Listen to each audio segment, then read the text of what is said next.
Hello students, welcome to উড়ান পাঠশালা। আমি সবুজ sir চলে এসেছি তোমাদের এসএলএসটি সাবজেক্টের ক্লাস নিয়ে।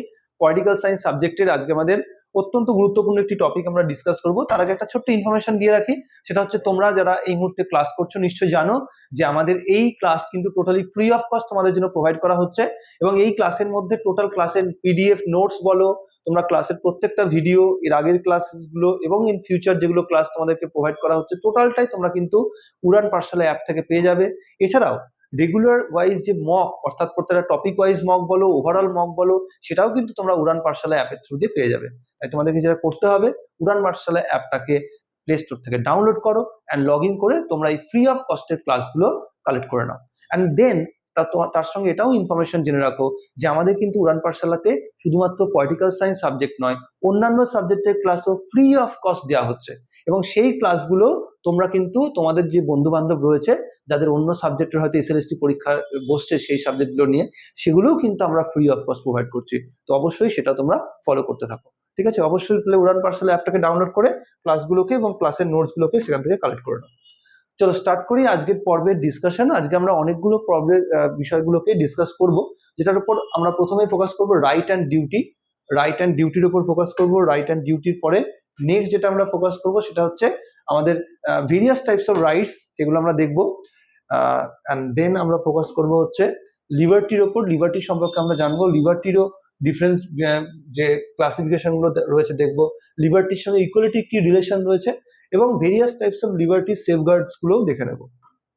তারপরে আমরা ফোকাস করব ডেমোক্রেসির ওপর। গণতন্ত্র কাকে বলে, গণতন্ত্রের সাফল্যের শর্তগুলো কি কি আছে, ভেরিয়াস টাইপস অফ ডেমোক্রেসি কি কি রয়েছে, এবং সেখানে প্রতিনিধিত্বমূলক গণতন্ত্র এবং সেখানে অংশগ্রহণমূলক গণতন্ত্র বলতে কি বোঝায়।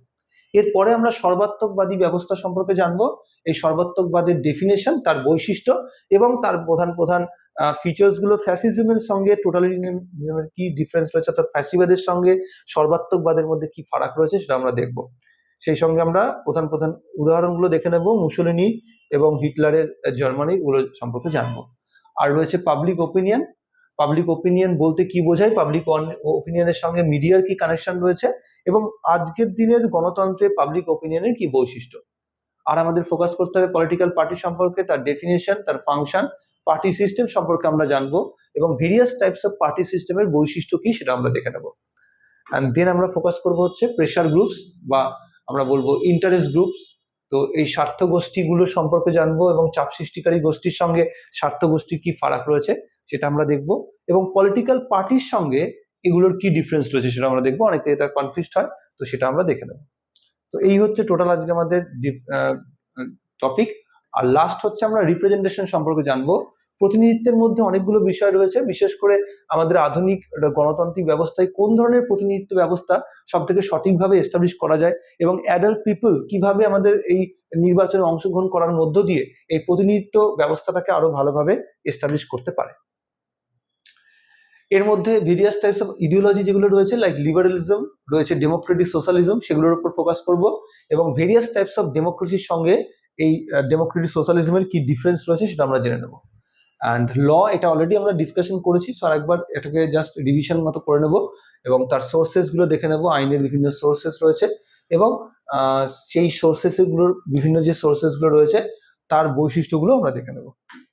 তো চলো স্টার্ট করি। প্রথমেই গ্রুপের এই পোর্শনে আমরা রাইট অ্যান্ড ডিউটির সম্পর্কে জানবো। রাইটস অ্যান্ড ডিউটি দুটো একে অন্যের সঙ্গে কানেক্টেড বিষয়। তার কারণ হচ্ছে রাইট আমাদেরকে কি করে, আমাদেরকে পজিটিভ এনভায়রনমেন্ট দেয়, যাতে আমাদের যেটা করার ইচ্ছে বা আমরা যেটা করতে চাই, যেটা অন্যের কোনো রকম ডিস্টার্ব না করে সেটাকে এনজয় করা, this is called right.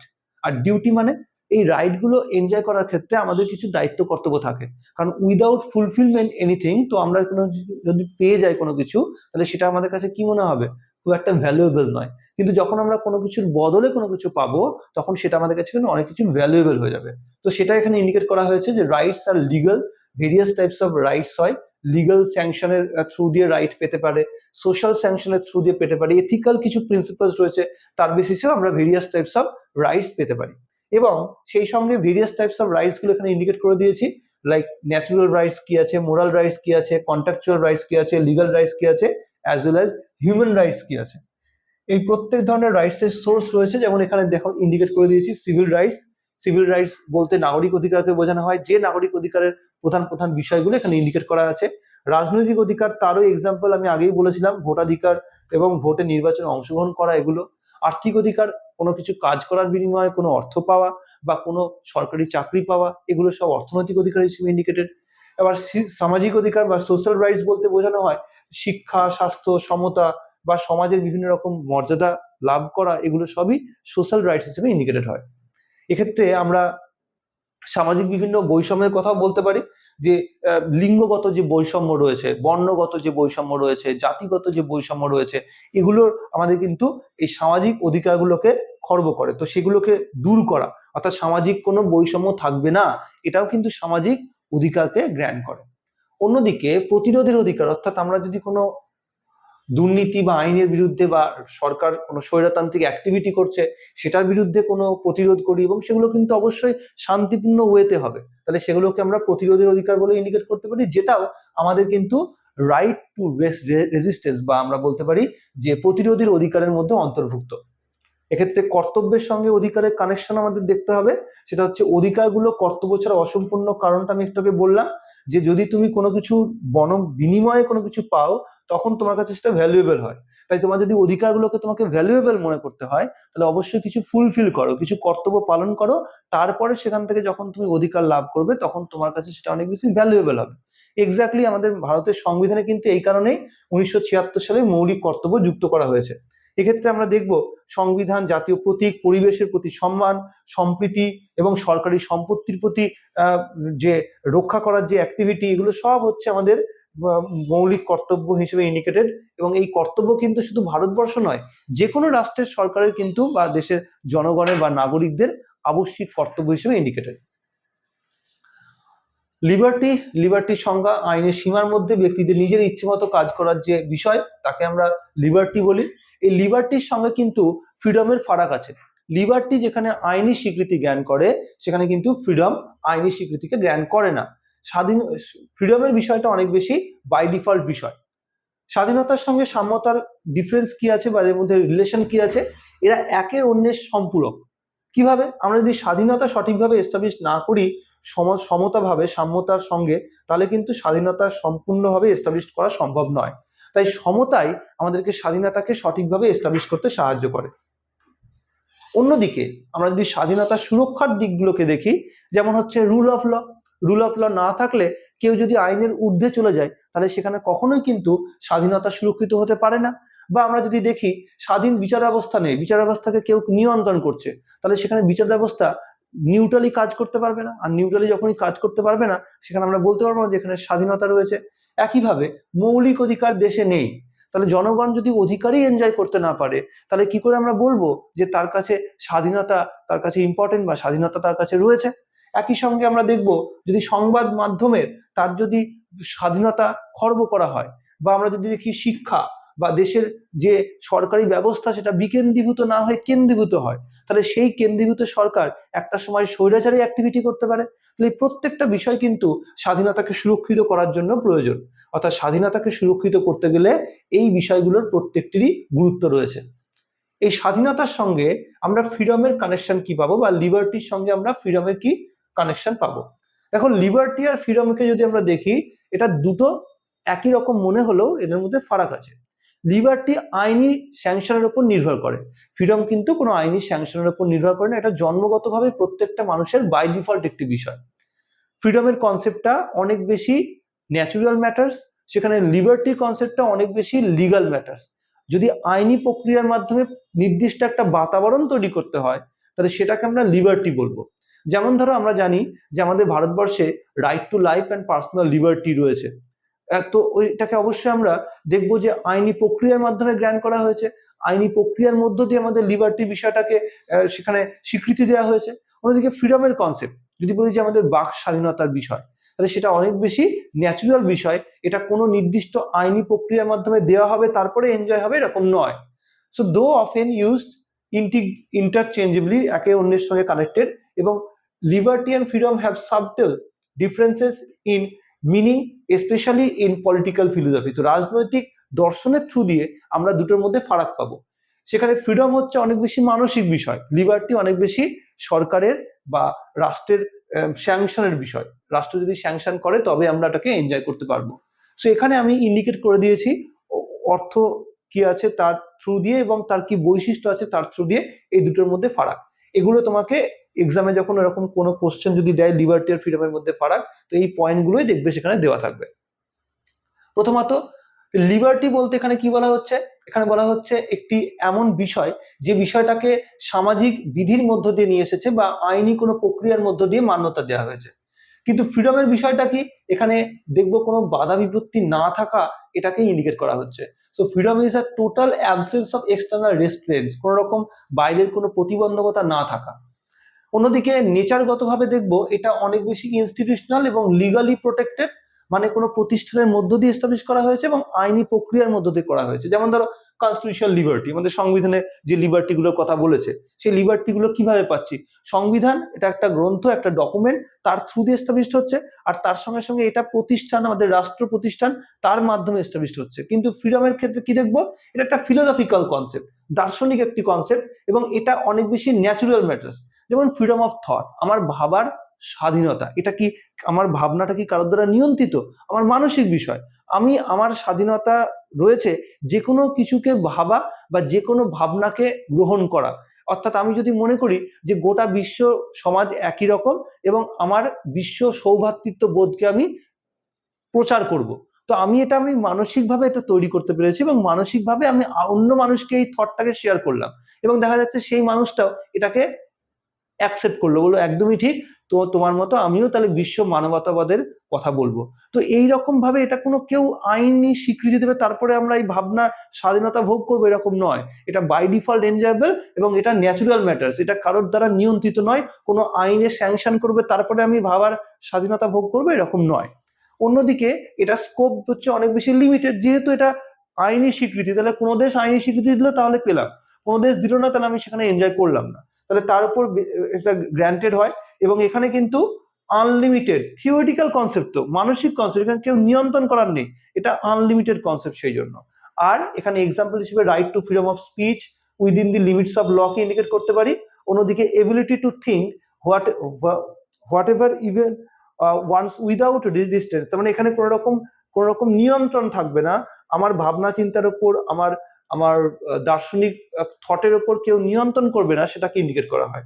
So এইভাবে কিন্তু আমরা উদাহরণগুলোকে ইন্ডিকেট করে দিচ্ছি, যেমনটি এখানে ইংরেজিতে দেওয়া আছে এক্স্যাক্টলি সেটা কিন্তু বাংলা এখানে দেওয়া আছে, তোমাদের যেটা সুবিধে সেটা নিয়ে পড়ে নিতে পারো। চলে আসবো আমরা নেক্সট ওয়ান, গণতন্ত্রের বিষয়ে চলে আসবো।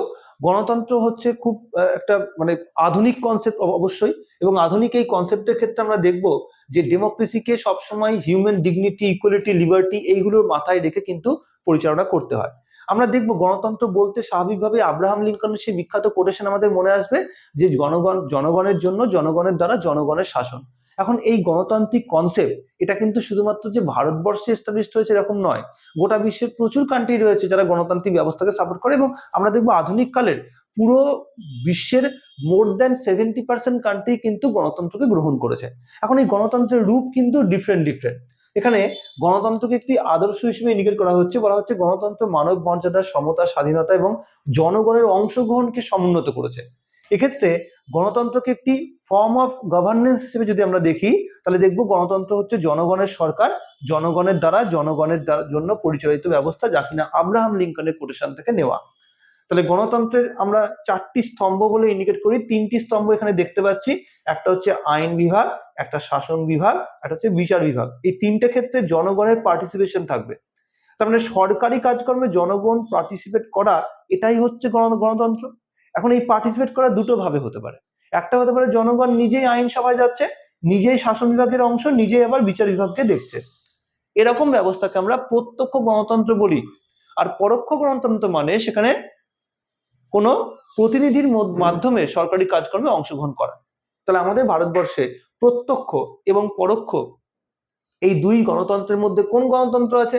আমরা দেখবো ভারতবর্ষের মতো দেশে এত পপুলেশন, প্রত্যক্ষ গণতন্ত্র সম্ভব নয়, তাই পরোক্ষ গণতান্ত্রিক ব্যবস্থাকে আমাদেরকে অনুসরণ করতে হয়েছে। এক্ষেত্রে ভারতবর্ষের মতো আজকের দিনের যত বৃহত্তর বড় কান্ট্রিগুলো রয়েছে, তারা কিন্তু গণতন্ত্রকে পরোক্ষভাবেই গ্রহণ করেছে। এক্ষেত্রে চতুর্থ স্তম্ভ সম্পর্কে তোমরা নিশ্চয় জানো যে মিডিয়া বা আমাদের প্রেস, এগুলোকে বলা হয় গণতন্ত্রের চতুর্থ স্তম্ভ। অর্থাৎ গণতন্ত্রের চতুর্থ স্তম্ভ হচ্ছে প্রেস মিডিয়া এরা। চলে আসবো আমরা নেক্সট, ডিরেক্ট আর ইনডিরেক্ট ডেমোক্রেসি সম্পর্কে এখানে ইন্ডিকেট করে দিয়েছি। জনগণ এখানে সরাসরি অংশগ্রহণ করে, এখানে পরোক্ষভাবে করে প্রতিনিধির মাধ্যমে। গণভোট, জনসভা, এগুলো হলো প্রত্যক্ষ গণতন্ত্রের বৈশিষ্ট্য। অন্যদিকে সংসদীয় বা রাষ্ট্রপতি শাসিত সরকারের মাধ্যমে দেশে গণতন্ত্রকে প্রতিষ্ঠিত করা, এটা হচ্ছে পরোক্ষ গণতন্ত্রের বৈশিষ্ট্য। উদাহরণ হিসেবে আমরা প্রাচীন এথেন্স বা সুইজারল্যান্ডের কিছু ক্যান্টনের কথা বলতে পারি।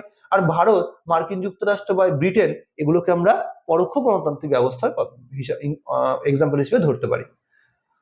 সুবিধে কি আছে? জনগণের সরাসরি মত প্রকাশ করা, প্রকৃত ইচ্ছার প্রতিফলন, এগুলো হচ্ছে সুবিধে। এদিকে বৃহৎ এবং জটিল রাষ্ট্রে বাস্তবসম্মতভাবে এটাকে প্রয়োগ করার প্রক্রিয়াকে আমরা ইন্ডিকেট করতে পারি, এটাই হচ্ছে এর সুবিধে। বড় বড় কান্ট্রির পক্ষে এটা এস্টাবলিশ করা সম্ভব, আর এটা ছোট কান্ট্রির পক্ষে সুবিধাজনক। অন্যদিকে অসুবিধা কি? বৃহৎ জনগোষ্ঠীর ক্ষেত্রে এটা পসিবল নয়। ভারতবর্ষ যদি মনে করে প্রত্যক্ষ গণতন্ত্র এস্টাবলিশ করবে, সম্ভব? পসিবল নয়।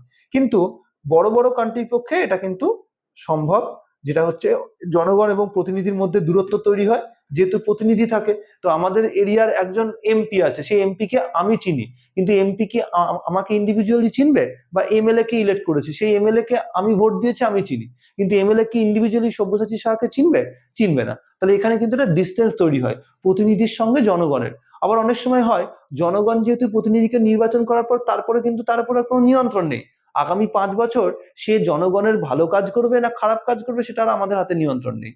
তো এটা এভাবেও একটা এখানে কিন্তু গ্যাপ তৈরি হয়। বা জনগণের পালস বা জনগণ কি চায় এটা হয়তো ধরতেই পারলো না। সে এমন একটা কাজ বা এমন একটা উদ্যোগ নিল, সেটা হয়তো জনগণ অ্যাকসেপ্টই করছেই না, বা সেই জনগণ এটাকে পছন্দ করছেই না।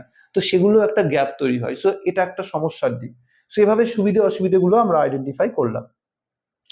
চলে আসবো গণতন্ত্রের আরো বিভিন্ন প্রকারভেদ রয়েছে, যেমন রিপ্রেজেন্টেটিভ ডেমোক্রেসি। প্রতিনিধিত্বমূলক গণতন্ত্র হচ্ছে যেখানে জনগণ তাদের পক্ষে শাসন এবং সিদ্ধান্ত নেওয়ার জন্য প্রতিনিধি নির্বাচন করে সরকারি কাজকর্মে অংশগ্রহণ করে। আর অংশগ্রহণমূলক গণতন্ত্র কাকে বলবো? জনগণ যেখানে সরাসরি নীতি নির্ধারণ করে, সিদ্ধান্ত গ্রহণ প্রক্রিয়া অংশগ্রহণ করে। যেমন ধরো, কদিন আগে ব্রিটেনে হয়েছিল না ব্রেক্সিট, যেখানে ব্রিটেন ইউরোপীয় ইউনিয়ন থেকে বেরিয়ে গেল। এটা কিভাবে হয়েছে? গণভোটে হয়েছে।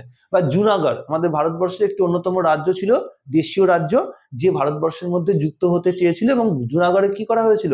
গণভোট করা হয়েছিল, এবং জুনাগড়কে ভারতবর্ষের মধ্যে অন্তর্ভুক্ত করা হয়েছে। এভাবে গোটা বিশ্বের বিভিন্ন জায়গায় ডিরেক্ট যে মেকানিজম, অংশগ্রহণ করার সুযোগ দিয়ে এই অংশগ্রহণমূলক গণতন্ত্রকে বাস্তবায়িত করার ব্যবস্থা করা হয়। তো এই হচ্ছে গণতন্ত্রের বিভিন্ন দিকগুলো।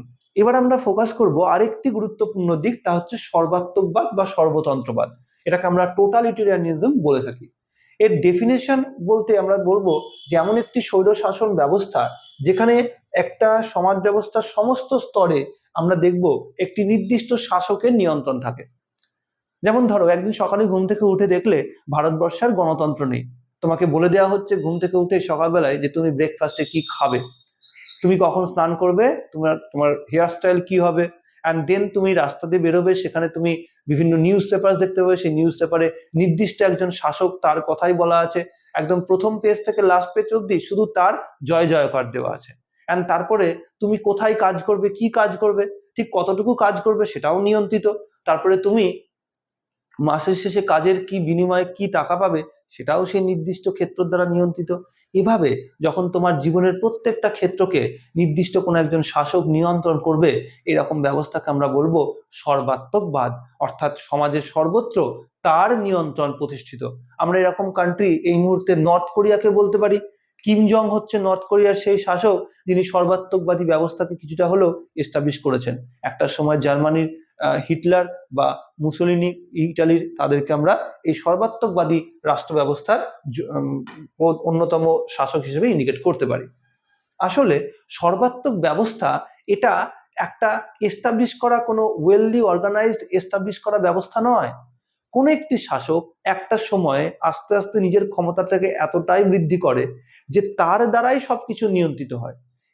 সেখানে রাজনৈতিক দলের একটাই রাজনৈতিক দল হয়তো থাকে, সেখানে ইলেকশন হয় জনগণকে দেখানোর জন্য, লোক দেখানো একটা ইলেকশন হয়, সেখানে ইলেকশনে সবাই জানে যে জিতবে সে অলরেডি প্রিডিসাইডেড। তাহলে এভাবে যখন সবকিছুকে নিয়ন্ত্রণ করে, সেই ব্যবস্থাটাকে আসলে সর্বাত্মকবাদ বলে।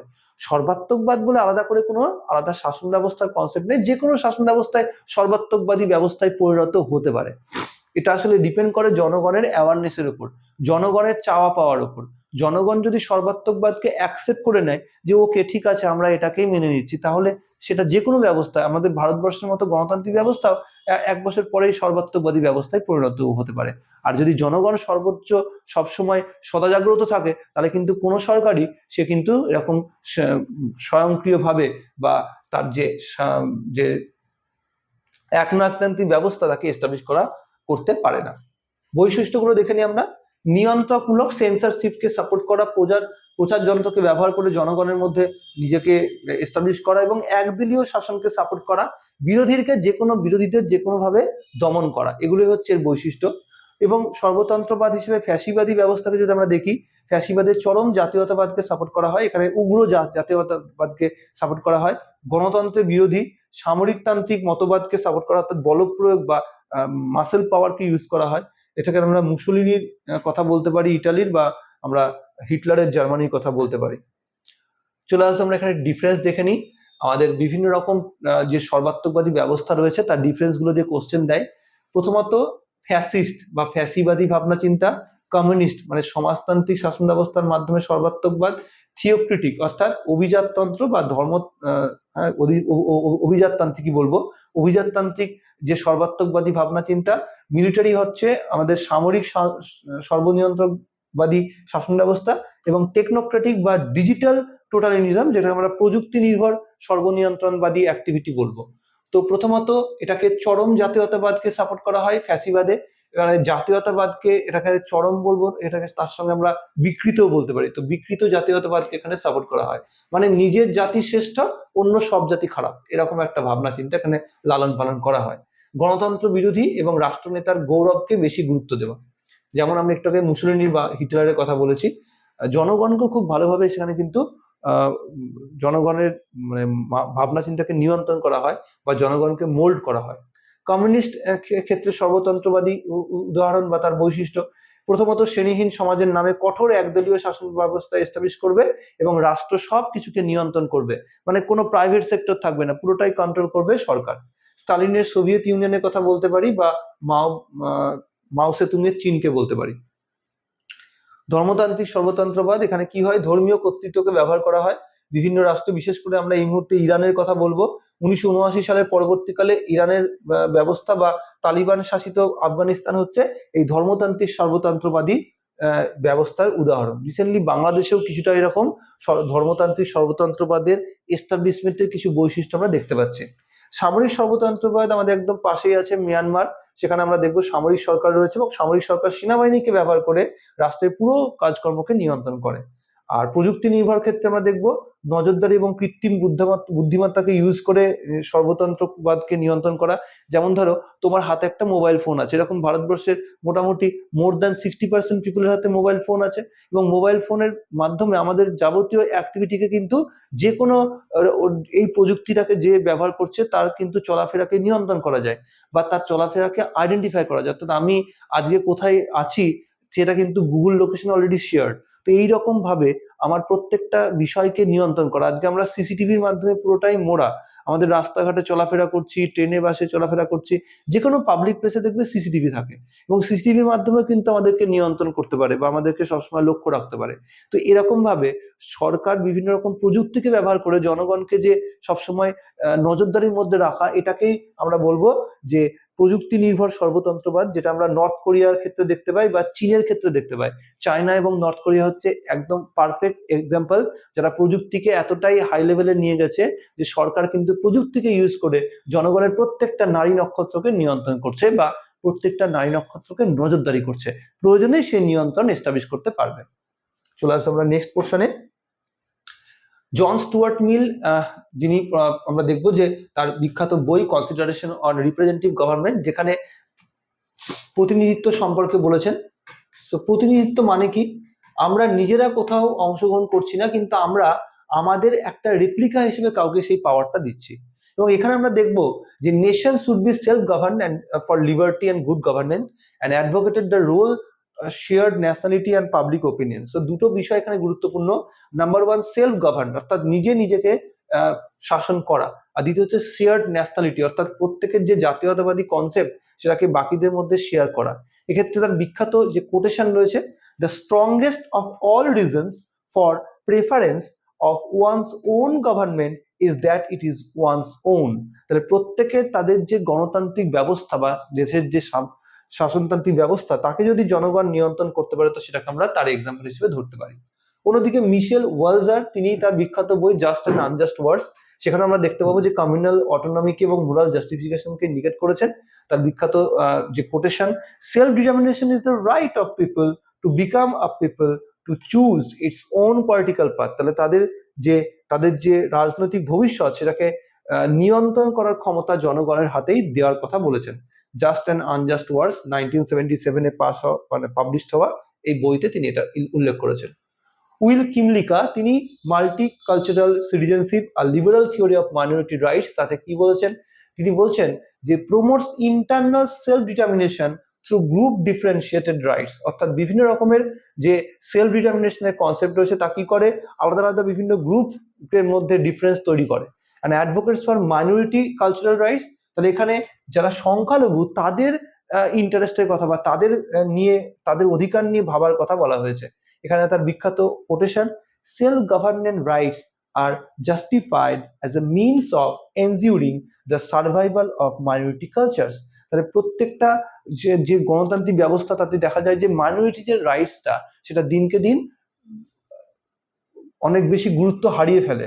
তো সেটাকে যদি সার্ভাইভাল করাতে হয়, তাহলে মাইনরিটিদের কালচারকে প্রোটেক্ট করার ব্যবস্থা করতে হবে। সেইভাবে আমরা দেখতে পাবো যে ভেরিয়াস টাইপস অফ ইন্টারন্যাশনাল সেক্টরেও কিন্তু এটাকে মান্যতা দেওয়া হয়েছে। যেমন ইউএন চার্টারের ক্ষেত্রে আমরা দেখবো সেখানে গ্র্যান্ট করা হয়েছে আর্টিকেল 1 ক্লজ 2 এর মধ্যে। ইন্টারন্যাশনাল কনভেনশন 1966 যেখানে আমরা দেখতে পাবো আর্টিকেল 1 এ মান্যতা দেওয়া হয়েছে। এবং একইভাবে ইউএন জেনারেল অ্যাসেম্বলি তার যে রেজলিউশন ডিক্লেয়ার করেছিল 1960 সালে এবং 1970 সালে, সেখানেও কিন্তু বারবার এই আত্মনিয়ন্ত্রণের অধিকারের বিষয়টিকে মান্যতা দিয়েছে।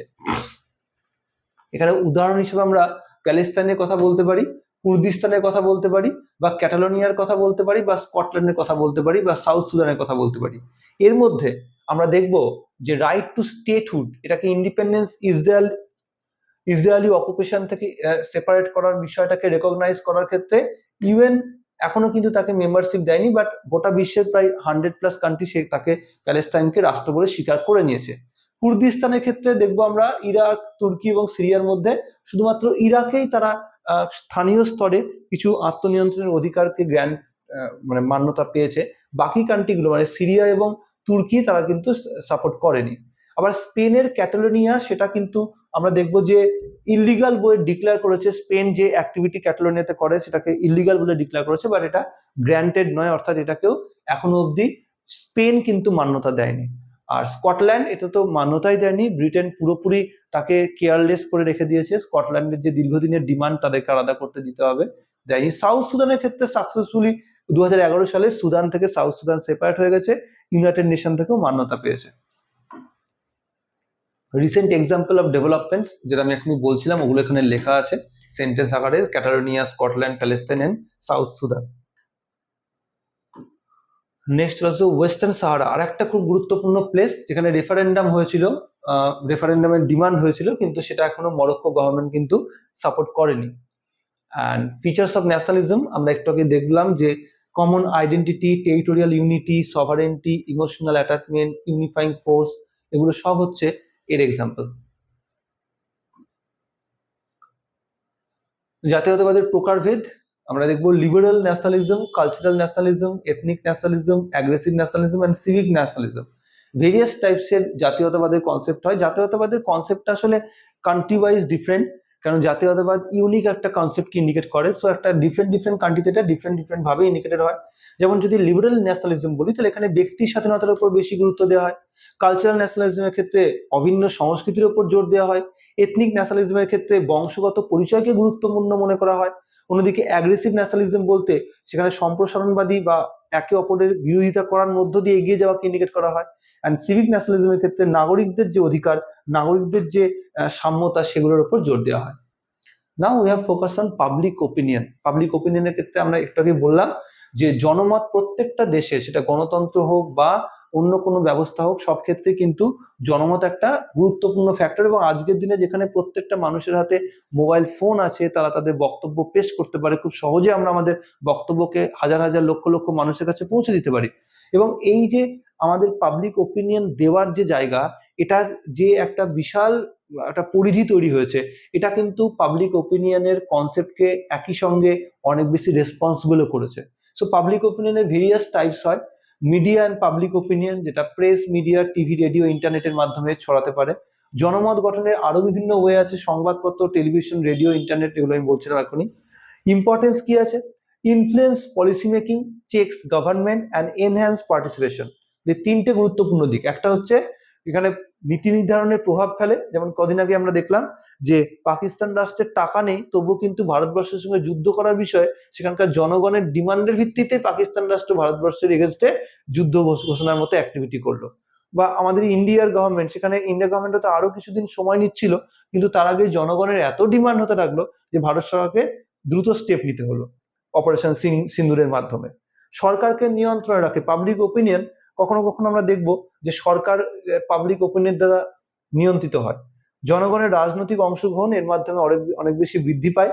এবং সরকারও কোনো পলিসি ইমপ্লিমেন্ট করার ক্ষেত্রে জনগণের পালসটা বুঝতে চায়, এবং বোঝার মধ্য দিয়েই কিন্তু সরকার তার টিকে থাকা এবং সরকারের বিভিন্ন পলিসি মেকিং করা, এগুলো নির্ভরশীল হয়।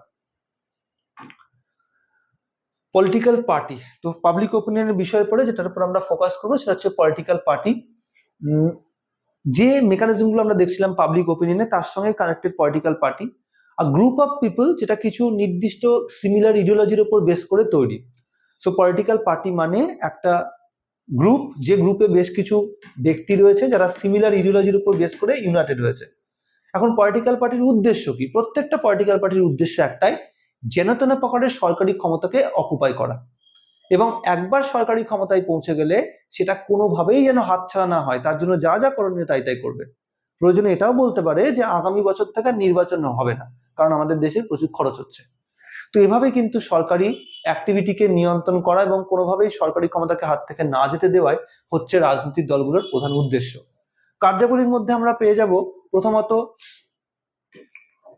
দলীয় ব্যবস্থার প্রধান কাজ হচ্ছে সরকারি ক্ষমতাকে নিয়ন্ত্রণ করা, জনগণের যে ভাবনা চিন্তা সেটাকে সরকারি মাধ্যম দিয়ে বাস্তবায়িত করা। যেমন আমরা দেখব বিভিন্ন রাজনৈতিক দল আছে, তাদের যে দলীয় ম্যানিফেস্টো আছে, সেই ম্যানিফেস্টো ডিক্লেয়ার করে ইলেকশনের আগে, নির্বাচিত হওয়ার পরে তারা সেটাকে বাস্তবায়িত করে। উদাহরণ হিসেবে আমরা আমরা বিজেপির কথা বলতে পারি। বিজেপির ম্যানিফেস্টোতে ছিল আর্টিকেল 370 কে তারা রিমুভ করবে, এবং আমরা দেখলাম যে কয়েকবার 2019 সালে আর্টিকেল 370 কে সেখানে ইনঅপারেটিভ করে দেওয়া হয়েছে জম্মু অ্যান্ড কাশ্মীরে।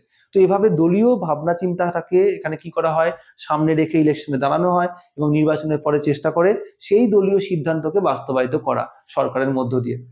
প্রকারভেদ বিভিন্ন রকমের পার্টি সিস্টেম হয়ে থাকে। যদি দেখি যে গোটা দেশে একটাই পার্টি আছে যে গোটা দেশটাকে দেশের মধ্যে পপুলার, সরকার গঠনে তারই প্রধান ভূমিকা। আরো অনেক দল আছে, কিন্তু একটা দলকেই প্রধান সামনে রাখা হচ্ছে। বিশেষ করে সমাজতান্ত্রিক দেশগুলোতে এটা আমরা দেখতে পাই। যেমন চায়নাতে আমরা দেখবো কমিউনিস্ট পার্টি অফ চায়না একমাত্র রাজনৈতিক দল। আমরা ভারতবর্ষেও একটা সময় দেখব যে ওয়ান পার্টি ডমিনেন্স সিস্টেম ছিল। মানে সেটা কোথায় ছিল? আমাদের ভারতবর্ষে কংগ্রেস ছিল একমাত্র দল যে কেন্দ্র এবং রাজ্য উভয় ক্ষেত্রে তার যে খবরদারি সেটা এস্টাবলিশ করতে পেরেছিল। আর দ্বিদলীয় ব্যবস্থা বলতে এমন ব্যবস্থাকে বোঝায় যেখানে প্রধানত দুটো দলের মধ্যে সরকারি ক্ষমতা দখলের লড়াই নিয়ন্ত্রিত থাকে। যেমন আমরা ইউকের কথা বলতে পারি labour party and conservative party, বা আমরা ইউএস এর কথা বলতে পারি Democratic party and Republican party. অন্যদিকে মাল্টি পার্টি বলতে দুইয়ের বেশি রাজনৈতিক দলের এক্সিস্টেন্সকে বোঝায়। যখন কোন একটা দেশে দুইয়ের বেশি রাজনৈতিক দল গুরুত্বপূর্ণ হয়ে ওঠে, তখন সেটাকে আমরা মাল্টি পার্টি কান্ট্রি বলি। সেটা তিনটে জায়গায়, চারটে, পাঁচটা, ছটা, 10টা তাও হতে পারে। তাহলে একটা পার্টি থাকলে ওয়ান পার্টি সিস্টেম। আরো অনেক দল আছে কিন্তু বেশি ক্ষমতা এর। দুটো পার্টি মানে দুটো মেন দল, আরো অনেক দল থাকতে পারে কিন্তু মেন পাওয়ার হচ্ছে এই দুটো পার্টি।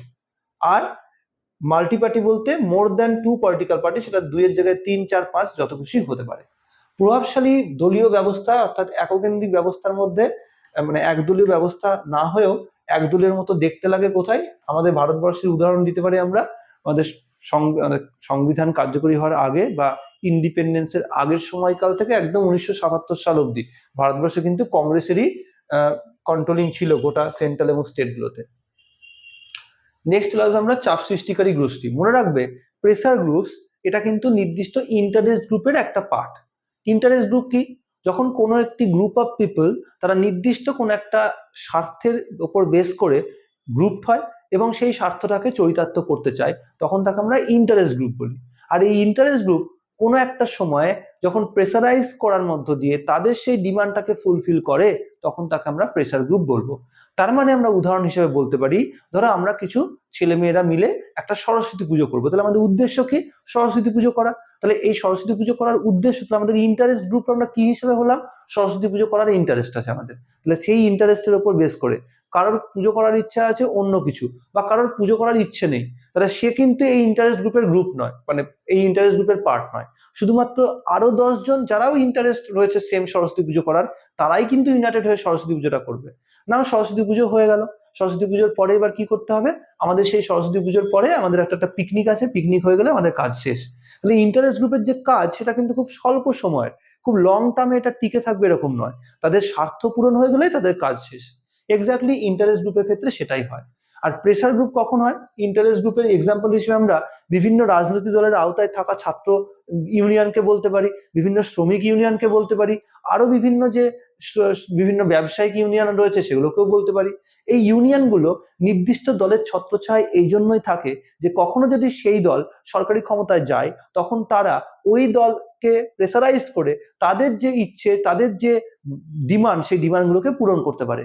উদাহরণ হিসাবে এই মুহূর্তে আমাদের রাজ্যে রয়েছে তো তৃণমূল কংগ্রেস, আর এই তৃণমূল কংগ্রেসের আন্ডারে যে ছাত্র পরিষদ রয়েছে, সেই ছাত্র পরিষদ এখন তৃণমূল কংগ্রেসকে দিয়ে তাদের যে ডিমান্ড সেগুলোকে পূরণ করায়। এভাবে দেখো তারা কিন্তু চাপ সৃষ্টিকারী গোষ্ঠীতে পরিণত হচ্ছে।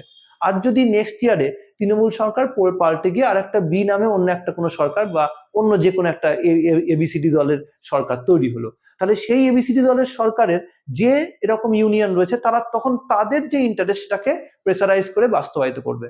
তখন কিন্তু আর এই তৃণমূল ছাত্র পরিষদের আর সেই চাপ সৃষ্টি করার কোনো জায়গা থাকবে না। তখন কিন্তু তারা চাপ সৃষ্টিকারী গোষ্ঠী থাকবে না, তখন তারা হয়ে যাবে স্বার্থ গোষ্ঠী। তাদের স্বার্থ কি? ছাত্রছাত্রীদের হিত করা। এক্স্যাক্টলি তখন কিন্তু ওই এবিসিডি দলের যে ইউনিয়ন, সেই ইউনিয়ন তখন চাপ সৃষ্টিকারী গোষ্ঠীতে পরিণত হয়ে যাবে, এখন যারা রয়েছে শুধুমাত্র স্বার্থ গোষ্ঠী হিসাবে। তো এই হচ্ছে স্বার্থ গোষ্ঠী আর চাপ সৃষ্টিকারী গোষ্ঠীর মধ্যে ফারাক। আর রাজনৈতিক দলের সঙ্গে কি ফারাক? দেখো, চাপ সৃষ্টিকারী গোষ্ঠীগুলোর যে ভাবনা চিন্তা বা তাদের যে স্কোপ, সেই স্কোপটা খুব সীমিত। কিন্তু রাজনৈতিক দল সে যখন সরকারে যায়, সে কিন্তু তার অ্যাক্টিভিটিকে সীমিত রাখে না। অর্থাৎ আমি যদি বলি আমাদের পাড়াতে দুটো সরস্বতী পুজো হচ্ছে, আমরা যে গ্রুপ মিলে সরস্বতী পুজো করছি, সেই সরস্বতী পুজোর যে অ্যাক্টিভিটি, তাতে শুধুমাত্র আমরাই পার্টিসিপেট করব, পাশের পুজোতে কিন্তু আমাদের অংশগ্রহণ থাকবে না। বা আমরা যদি পিকনিক করি, সেই পিকনিকে কিন্তু শুধুমাত্র আমরাই খাওয়া দাওয়া করবো, পাশের সেই সরস্বতী পুজোর যে পিকনিক, তাদেরকে কিন্তু এখানে আমাদেরকে জয়েন করতে বলবো না। কিন্তু যখন রাজনৈতিক দল ক্ষমতায় যায়, তখন সেই দল কিন্তু এটা দেখে না যে এটা এ পার্টির লোক তাই তার উন্নয়ন করবো, আর এটা বি পার্টির লোক করবো না, এরকম করে না। তখন সরকার তখন কিন্তু সবার জন্য সার্বজনীন ভাবে কাজ করে। তাহলে এখানে প্রথমেই ফারাক হয়ে গেল রাজনৈতিক দলের সঙ্গে চাপ সৃষ্টিকারী গোষ্ঠী বা এই ইন্টারেস্ট গ্রুপের মধ্যে। সেটা হচ্ছে এদের যে অ্যাক্টিভিটি বা কার্য প্রক্রিয়া, সেটা অনেক বেশি সীমিত চাপ সৃষ্টিকারী গোষ্ঠীর, কিন্তু রাজনৈতিক দলের কার্যকারিতা অনেক বেশি বড়। দ্বিতীয়ত, চাপ সৃষ্টিকারী গোষ্ঠীরা কখনো কিন্তু নির্বাচনে অংশগ্রহণ করে না, কিন্তু রাজনৈতিক দল সব সময় নির্বাচনে অংশগ্রহণ করার মধ্য দিয়ে সরকারি ক্ষমতা দখল করতে চায়। এখানে প্রত্যেকটা ডিফারেন্স, অর্থাৎ প্রতি পলিটিক্যাল পার্টি, ইন্টারেস্ট গ্রুপ আর প্রেসার গ্রুপ, তিনটের মধ্যে ফারাক আমি ইন্ডিকেট করে দিয়েছি। ওকে, দেখে নিতে হবে এটা প্রত্যেকটা পয়েন্ট, ঠিক যেগুলো আমি বলছিলাম ওগুলোই ইন্ডিকেট করা আছে। ডেফিনেশন দেওয়া আছে, প্রাইমারি অবজেক্টিভ কি আছে কার, তাহলে হচ্ছে মিনস অফ অ্যাকশন, অর্থাৎ কিভাবে অ্যাক্টিভিটি করে, পলিটিক্যাল রোল কি আছে, মেম্বারশিপের বিষয় কি আছে, উদাহরণ কয়েকটা দিয়ে দিয়েছি, আর পাওয়ার গোল কি, প্রধান উদ্দেশ্য, এবং কার কাছে দায়িত্বশীল থাকবে, এই প্রত্যেকটা কিন্তু ডিফারেন্স ইন্ডিকেট করা আছে। আচ্ছা, রিপ্রেজেন্টেশন চলে আসবো। রিপ্রেজেন্টেশনের ক্ষেত্রে কি আছে? প্রতিনিধিত্বের কথা আমি একটু আগেই বলছিলাম যে প্রতিনিধিত্ব দুরকম হতে পারে, ডিরেক্ট আর ইনডিরেক্ট। আমরা সিম্পলি চিন্তা করব, যখন ভারতবর্ষে আমাদের কোনো ইলেকশন হয়, যদি আমি নিজে গিয়ে ভোট দিয়ে আসি, তাহলে ওটা হচ্ছে ডিরেক্ট ইলেকশন। তাহলে আর যদি আমরা নিজেরা ভোট দিচ্ছি না কিন্তু নির্বাচিত হয়ে যাচ্ছে, যেমন আমাদের রাষ্ট্রপতি রিসেন্টলি হয়েছেন দ্রৌপদী মুর্মু ম্যাডাম, এবং তাকে আমরা ভোট দিইনি, কিন্তু তিনি দেশের রাষ্ট্রপ্রধান এবং দেশের জনগণের দ্বারা ইলেক্টেড হয়েছেন। কিভাবে হলো? তাহলে পরোক্ষভাবে তিনি নির্বাচিত হয়েছেন। তাহলে এভাবে কোন একটি দেশের প্রতিনিধিত্ব দুভাবে হতে পারে, একটা হচ্ছে ডিরেক্ট আর হচ্ছে ইনডিরেক্ট। তাহলে চলো দেখে নিই আমরা এই ডিরেক্ট ইনডিরেক্ট পদ্ধতি কি আছে। আঞ্চলিক প্রতিনিধিত্ব একটা হয় ভৌগোলিক এলাকার ভিত্তিতে, পেশাগত প্রতিনিধিত্ব হয় পেশার ভিত্তিতে নির্দিষ্ট, যেমন শ্রমিক, শিক্ষক, এইসব নির্দিষ্ট সেক্টরের দ্বারা কোনো প্রতিনিধিত্ব হতে পারে। আনুপাতিক প্রতিনিধিত্ব, অর্থাৎ যে অনুপাতে জনগণ আছে তার রেসপেক্টে প্রতিনিধিত্ব, সেটা এক ধরনের প্রতিনিধিত্বকে প্রমোট করে। আর রয়েছে প্রাপ্তবয়স্কের ভোটাধিকারের থ্রু দিয়ে অ্যাডাল্ট ফ্র্যাঞ্চাইজির মাধ্যমে নির্বাচনে অংশগ্রহণ করা, যেটাকে আমরা কি বলি, আমরা বলি first pass the post electoral system, যেটাকে আমরা বলি সার্বজনীন প্রাপ্তবয়স্কের ভোটাধিকারের মাধ্যমে কোনো প্রতিনিধিত্ব রিফ্লেকশন করা।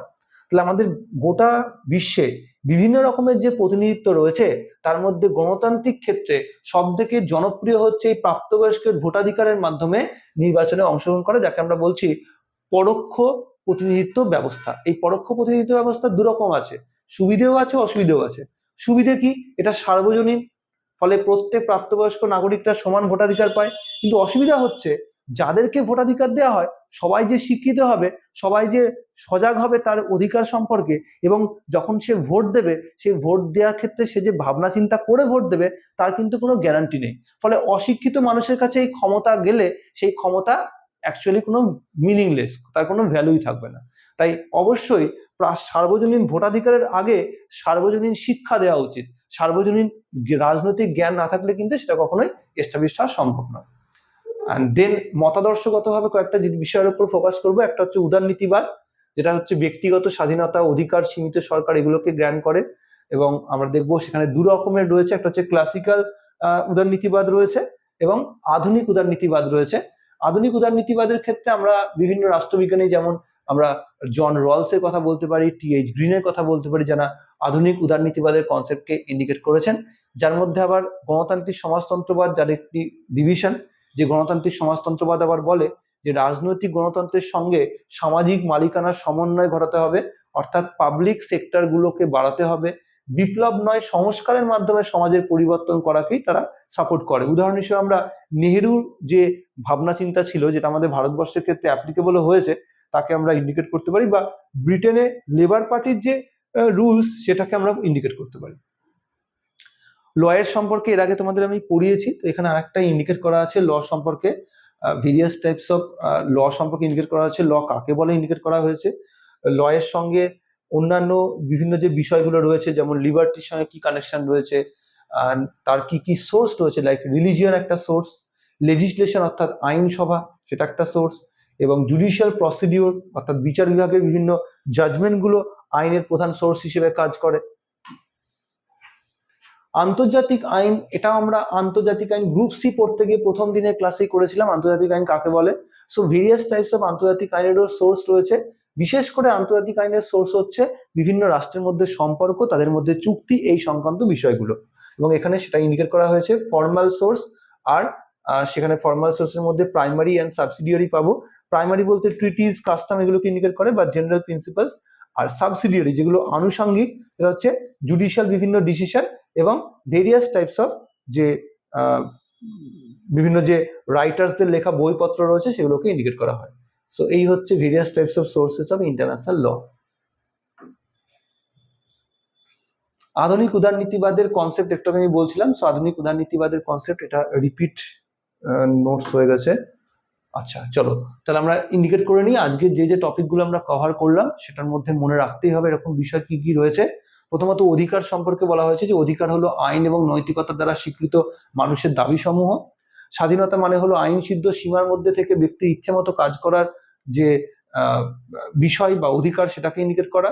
গণতন্ত্র বলতে এমন একটি শাসন ব্যবস্থাকে বোঝানো হয় যেখানে জনগণ নিজেরাই নিজেদের সরকারকে চুজ করে এবং তারা সরকারি কাজকর্মগুলোকে দেখে, এবং যদি সরকার কোনো জায়গায় তাদের সেই সুবিধাগুলো দেওয়া থেকে বঞ্চিত করে তখন তারা তাতে সোচ্চারও হতে পারে। সর্বতন্ত্রবাদ বা সর্বাত্মকবাদ তাকেই বলে যেখানে স্বৈর শাসনকে এস্টাবলিশ করা হয় এবং একজন ব্যক্তির মুখকে বেশি গুরুত্ব দেওয়া হয়, এবং ব্যক্তির গণমোহিনীকর অ্যাক্টিভিটি সেখানে খুব গুরুত্বপূর্ণ একটা ভূমিকা গ্রহণ করে। জনমত হলো জনগণের রাজনৈতিক এবং সামাজিক বিষয়ে গঠিত সম্মিলিত মতামত এবং সরকারের কাজকর্মের প্রভাব ফেলে যেগুলো। রাজনৈতিক দল হলো এমন একটি সংগঠিত গোষ্ঠী যারা নির্বাচনের অংশগ্রহণ করার জন্য ইউনাইটেড হয় এবং নির্বাচনে যাওয়ার পরে তাদের কিন্তু কোনোভাবেই ক্ষমতা থেকে সরার ইচ্ছে থাকে না। চাপ সৃষ্টিকারী গোষ্ঠী হলো নির্দিষ্ট কোন একটি ইন্টারেস্টকে সামনে রেখে ইউনাইটেড হওয়া, এবং তার যখন নিজের রাজনৈতিক দল ক্ষমতায় যাবে তখন তাকে ব্যবহার করা সরকারকে নিয়ন্ত্রণ করার ক্ষেত্রে। প্রতিনিধিত্ব হলো এমন একটি পদ্ধতি যার মাধ্যমে জনগণ তাদের সমস্ত সিদ্ধান্তকে নিয়ন্ত্রণ করতে চায়। আর মতাদর্শ হলো একটি এমন কনসেপ্ট যেটা রাজনৈতিক এবং সামাজিক চিন্তাধারার ক্ষেত্রে, সমাজ পরিচালনার ক্ষেত্রে লক্ষ্য এবং দিশা নির্ধারণ করে। আইন সম্পর্কে আমরা আগেই পড়েছি, সার্বভৌম ক্ষমতার যে এস্টাবলিশ করা যে বিষয় তাকে আমরা আইন বলে ইন্ডিকেট করব, এবং সার্বভৌম রাষ্ট্র কর্তৃক প্রণীত এমন বিশেষ কিছু নিয়মাবলী যেগুলো সমাজ এবং রাষ্ট্রকে বা রাষ্ট্রের জনগণকে শৃঙ্খলযুক্ত করে রাখতে এবং ন্যায় বজায় রাখতে, ন্যায় প্রতিষ্ঠা করার জন্য এটাকে ব্যবহার করে। সো এই হচ্ছে টোটাল আমাদের আজকে ডিসকাশন। আশা করছি বিষয়গুলো সবটাই বুঝতে পারলে। সো নেক্সট দিনে আবার নতুন টপিক নিয়ে আমি চলে আসছি, তোমরা ভালো করে স্টাডি করো এবং উড়ান পাঠশালার যে অ্যাপ রয়েছে অ্যাপটাকে ডাউনলোড করে রেগুলার ক্লাসগুলো করতে থাকো, ওখানে ক্লাস পিডিএফ সব কিন্তু পেয়ে যাবে। ওকে, চলো, থ্যাংক ইউ।